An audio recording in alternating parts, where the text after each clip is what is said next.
तो अमेरिका ने ईरान के खार्ग आइलैंड पर अटैक कर दिया और अब ये काफी ज्यादा डेविस्टेटिंग होने वाला है क्योंकि ईरान ने पहले ही वार्निंग दी थी इसको लेकर के एंड अब वही सेम रिएक्शन ईरान का सामने आया है। बट इस अटैक को ईरान ने पहले एंटिसिपेट कर लिया था एंड रिपोर्ट्स ये हैं कि पहले उस एरिया में से सारा ऑयल निकाल दिया गया था। ये खार्ग आइलैंड पे जो अटैक हुआ है ईरान के ऊपर इसका क्या इंपैक्ट पड़ेगा, इंडिया और वर्ल्ड के ऊपर क्या इसका इंपैक्ट पड़ेगा, साथ ही बात करेंगे कि क्या बेंजामिन नेतन्याहू मारा जा चुका है। ये मैं नहीं बोल रहा हूं, इनफैक्ट ये ईरान भी नहीं बोल रहा है, सोशल मीडिया पे बहुत भयंकर लेवल के रूमर्स चल रहे हैं एंड इन रूमर्स में कुछ लॉजिकल पॉइंट्स बताए जा रहे हैं जो काफी ज्यादा कन्विंसिंग है। बात करेंगे इसके बारे में भी, बट सबसे पहले रीसेंट अटैक्स दिखाना चाहता हूं जो कि ईरान की तरफ से करे जा रहे हैं एंड ये अभी तक के सबसे हेवी अटैक्स इजराइल के ऊपर किए गए हैं। सबसे पहले तेल अवीव की ये वीडियो आपको दिखाना चाहता हूं जहां पर क्लियरली आपको ये धमाका नजर आ रहा होगा, एम्बुलेंसेज नजर आ रही होंगी एंड वहां की फोर्सेस लोगों को रोकने का काम कर रही हैं उस एरिया में जाने से। क्लियरली यहां पर हेवी अटैक करे जा रहे हैं इजराइल के ऊपर। इनफैक्ट ये क्लस्टर मिसाइल छोड़ी जा रही हैं, रात भर सायरन बजे तेल अवीव के अंदर एंड ये गोदी मीडिया वाले सायरन नहीं है, ये एक्चुअल वाले सायरन है।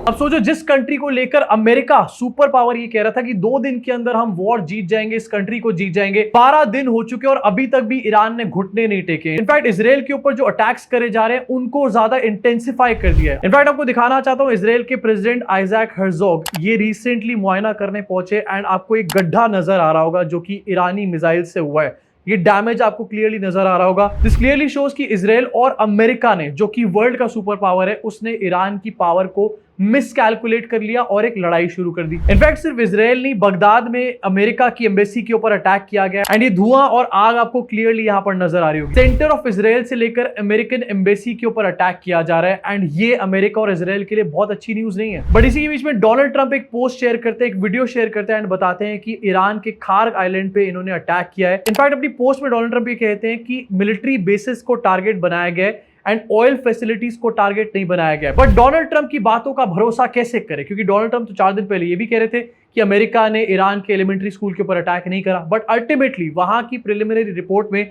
यही चीज सामने आई कि उन्होंने खुद ही अटैक किया था। अभी तक तो बात हो रही थी स्ट्रेट ऑफ हॉर्मुज के बारे में, लेकिन अब खार्ग आइलैंड के बारे में ही ज्यादा बात हो रही है एंड ये क्यों इंपॉर्टेंट है, क्यों इतनी ज्यादा बात इसके बारे में हो रही है। एक्चुअली में खार्ग आइलैंड ईरान का मेन ऑयल एक्सपोर्ट टर्मिनल है जहां से 90% से भी ज्यादा ऑयल एक्सपोर्ट किया जाता है। मतलब खार्ग आइलैंड ईरान के लिए एक बहुत ज्यादा इंपॉर्टेंट जगह है, ऑयल के लिए भी, इकोनॉमिकली भी। इनफैक्ट सिर्फ ईरान के लिए नहीं, 90% ऑफ द ऑयल अगर वहां से एक्सपोर्ट किया जा रहा है तो आप ये समझ लो कि ये पूरे वर्ल्ड के लिए कितनी ज्यादा इंपॉर्टेंट लोकेशन होगी और अमेरिका इस टाइम पर वहीं पर अटैक कर रहा है। बट इस अटैक को ईरान ने पहले एंटिसिपेट कर लिया था एंड रिपोर्ट्स ये हैं कि पहले उस एरिया में से सारा ऑयल निकाल दिया गया था। इनफैक्ट पिछले कुछ टाइम से वहां से लोडिंग जो है वो 1.5x की स्पीड पे करी जा रही थी। ईरानियन सोर्सेज के मुताबिक 15 से ज्यादा एक्सप्लोजन यहां पर सुनाई दिए इस पूरे अटैक में एंड अमेरिका की तरफ से अब ये वार्निंग दी गई कि स्ट्रेट ऑफ हॉर्मुज को खोल दिया जाए, नहीं तो अब नेक्स्ट अटैक जो यहां पर खार्ग आइलैंड पे किया जाएगा वो ऑयल फैसिलिटीज के ऊपर किया जाएगा, जिससे कि पूरे वर्ल्ड में एक ऑयल डिस्ट्रप्शन यहां पर आ जाएगा। अब ईरान ने इसको लेकर पहले भी एक वार्निंग दी थी और अभी भी सेम चीज बोली जा रही है ईरान की तरफ से एंड ईरान ने अमेरिका को बोले कि will burn all your oil sites. Region में जितनी भी ऑयल साइट्स हैं अमेरिका की,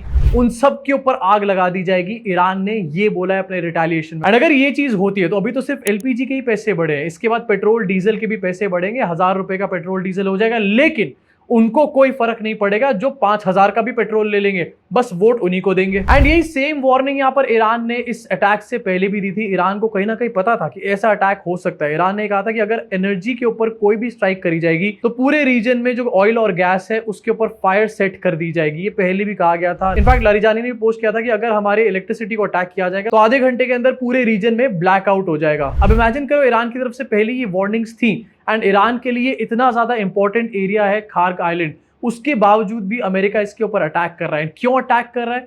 जस्ट बिकॉज यहां पर डोनाल्ड ट्रंप का दामाद जेरेड कुशनर ये कह रहा है कि पापा ईरान पे अटैक कर दो पापा। मतलब अपने दामाद और अपनी फाइलों को दबाने के लिए पूरे वर्ल्ड में यहां पर ऑयल डिस्ट्रप्शन लाने वाले Donald Trump. And Donald Trump ने 1 जनवरी को कहा था कि वो पूरे वर्ल्ड में पीस चाहते हैं। इनफैक्ट नोबेल पीस प्राइज चाहिए था इस आदमी को। अब अगर ऑयल फैसिलिटीज के ऊपर यहां पर अटैक होता है या फिर अगर हुआ भी है तो इसका ईरान के ऊपर एक बहुत तगड़ा इंपैक्ट पड़ेगा और ईरान की इकोनॉमी के ऊपर एक बहुत तगड़ा इंपैक्ट पड़ेगा, क्योंकि खार्ग आइलैंड से 90% ऑयल एक्सपोर्ट किया जाता है। तो डेफिनेटली वो 90% ऑयल से जो पैसे आते होंगे वो वहीं पर रुक जाएंगे ईरान के लिए और वॉर में भी उनको इसका इंपैक्ट देखने को मिलेगा। लेकिन हमारे को पहले इंडिया के पॉइंट ऑफ व्यू से सोचना चाहिए। अगर ऐसा ऑलरेडी हो चुका है कि ईरान के ऑयल फैसिलिटी पे अटैक किया गया है और अगर रिटेलिएशन यहां पर होने वाली है एंड पूरे रीजन में एक डिस्ट्रप्शन होने वाली है, तो इंडिया में एलपीजी के साथ साथ क्रूड ऑयल की भी एक बहुत यहां पर क्राइसिस देखने को मिलेगी। बट हमें क्राइसिस से कोई फर्क नहीं पड़ता, क्योंकि हर क्राइसिस में ये कह दिया जाता है कि कोई क्राइसिस ही नहीं है। इनफैक्ट अमेरिका जो कि यहां पर अटैक कर रहा है एंड अपने दामाद के चक्कर में रुकने का नाम ही नहीं ले रहा, अमेरिका को खुद भी इसकी एक बहुत बड़ी कॉस्ट पे करनी पड़ेगी। अमेरिका में ऑलरेडी क्रूड के प्राइसेस ऊपर जा चुके हैं, रिसेंटली $100 से $115 पहुंच चुके थे एंड अगर ऐसा कुछ होता है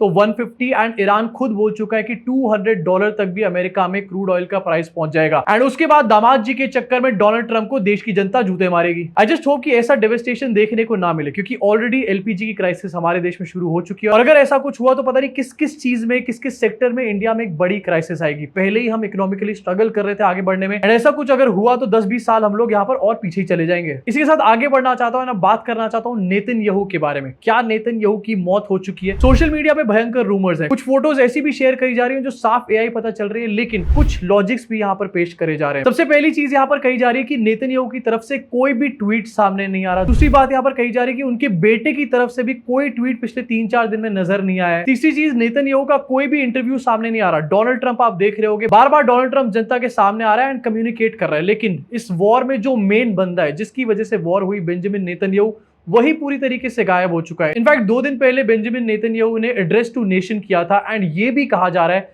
कि उस एड्रेस टू नेशन में वो नेतन्याहू नहीं था, नेतन्याहू का एआई अवतार था। कहीं पर लिप और दांतों की मूवमेंट यहाँ पर दिखाई जा रही है, जिसकी वजह से कहा जा रहा है क्या बेंजामिन नेतन्याहू मारा जा चुका है। अब जैसे मैंने बताया, ईरान ने अभी तक कुछ बोला नहीं है इस पूरे मैटर के ऊपर, लेकिन ये कहा जा रहा है कि एक टारगेटेड मिसाइल अटैक किया गया है एंड उसमें बेंजामिन नेतन्याहू की मौत हो गई है। वैसे टारगेटेड अटैक्स को हेवी तो किया गया एंड ये मैंने आपको शुरुआत में भी दिखाया एंड इन हेवी अटैक्स में चांसेस है कि नेतन्याहू की मौत हो चुकी हो, लेकिन अभी तक ईरान ने कुछ नहीं बोला है एंड इसकी वजह से कंफ्यूजन की स्टेट बहुत बड़ी है। इनफैक्ट बहुत सारे हैंडल से एक वीडियो यहाँ पर शेयर किया जा रहा है, इन वीडियोस में कोई कम्युनिटी नोट, कोई फैक्ट चेक अभी तक नहीं हुआ है, क्योंकि वॉर में जो फर्जी वीडियो होती है उसका बहुत जल्दी फैक्ट चेक हो ही जाता है। तो इन वीडियोस का अभी तक कोई फैक्ट चेक नहीं हुआ है जहां पर डेड बॉडीज को लेकर जाया जा रहा है और ये बताया जा रहा है कि इनमें से एक डेड बॉडी बेंजामिन नेतन्याहू की है। बेंजामिन नेतन्याहू और उनके भाई दोनों की एक टारगेटेड मिसाइल अटैक में मृत्यु हो चुकी है। इनफैक्ट एक ट्वीट भी किया गया था पीएम ऑफिस से, जिस ट्वीट में कहा गया था कि रूमर्स सर्कुलेट हो रहे हैं और ऐसा कुछ भी नहीं है, कोई भी चीज कंफर्म नहीं हो सकती, बट इस ट्वीट को भी बाद में डिलीट कर दिया गया। अब अगर नेतन्याहू जिंदा है तो पहले ट्वीट क्यों किया एंड ट्वीट कर दिया था तो डिलीट क्यों किया? अब जैसा मैंने बताया कि ये सिर्फ सोशल मीडिया का रूमर है, कहीं पर न्यूज में नहीं आया, लेकिन अगर ये सच होगी तो ये इतनी जल्दी न्यूज में आने भी नहीं वाली है, क्योंकि ये